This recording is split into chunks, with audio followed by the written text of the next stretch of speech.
Halo teman-teman semua, perkenalkan nama aku Diana Erpina Putri dengan NIM C24012412001. Di sini aku bakal ngejelasin tentang materi praktikum reproduksi dari biologi perikanan.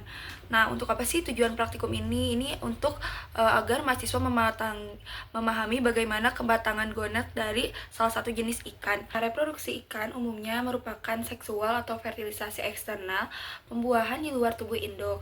Nah, di mana ikan jantan mengeluarkan sperma dan betina mengeluarkan telur di air untuk bercampur dan menjadi anaknya.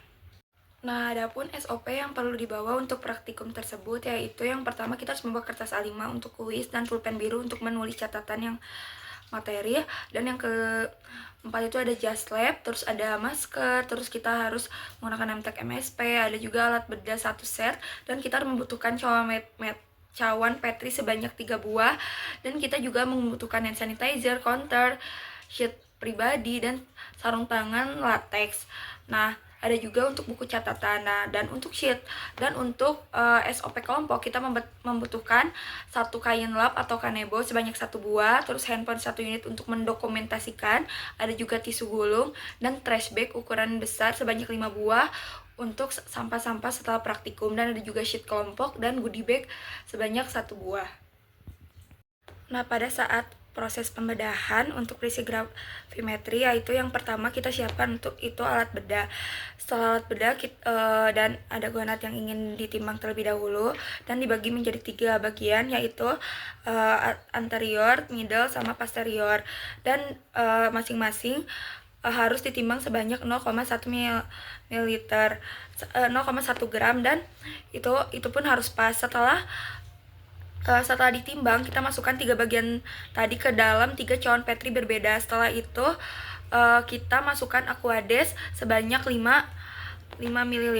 Nah, setelah itu masukkan ke dalam cawan petri ke setiap cawan petrinya. Setelah itu kita burai gonad yang sudah ditimbang tadi. Setelah diburai sampai halus dan sampai benar-benar banyak terpisah telur-telur gonad tersebut. Setelah banyaknya telur-telur gonad tersebut, lalu kita harus menghitung dari mulai tadi ada anterior, terus posterior, sama middle. Nah, itu kan banyak banget, kita harus menggunakan ketelitian yang tingkat tinggi. Setelah memakai ketelitian tingkat tinggi, untuk membantunya kita bisa menggunakan kaca pembesar. Nah, setelah kita hitung, kita pastikan untuk menghitung kembali telur-telur tersebut agar jumlahnya benar. Nah, setelah itu kita masukkan ke dalam sheet data kelompok masing-masing.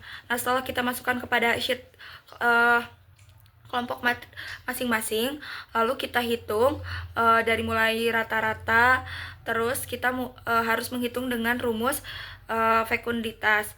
Nah, setelah itu kita dapat mendapatkan rumus atau gonad-gonad tadi yang dari mulai gravimetri, volumetri, dan gabungan. Setelah itu kita masukkan ke dalam sheet kelompok dan kita kumpulkan di classroom.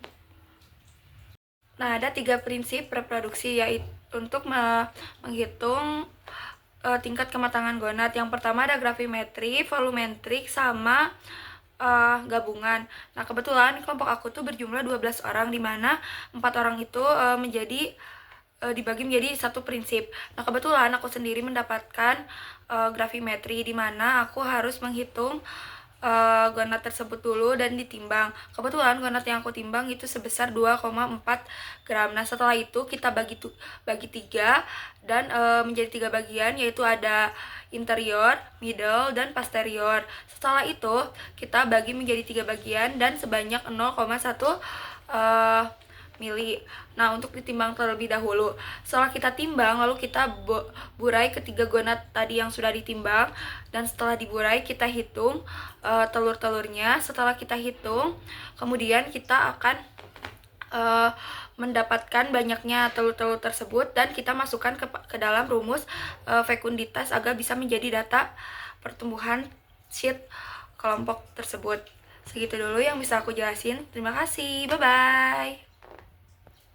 Nah, setelah kita melaksanakan praktikum biologi perikanan tentang reproduksi, kita bisa jadi lebih mengetahui tentang tingkat kematangan gonad, dan kita jadi bisa tahu bagaimana caranya menghitung telur ikan dengan menggunakan rumus-rumus seperti fekunditas dan lain-lain.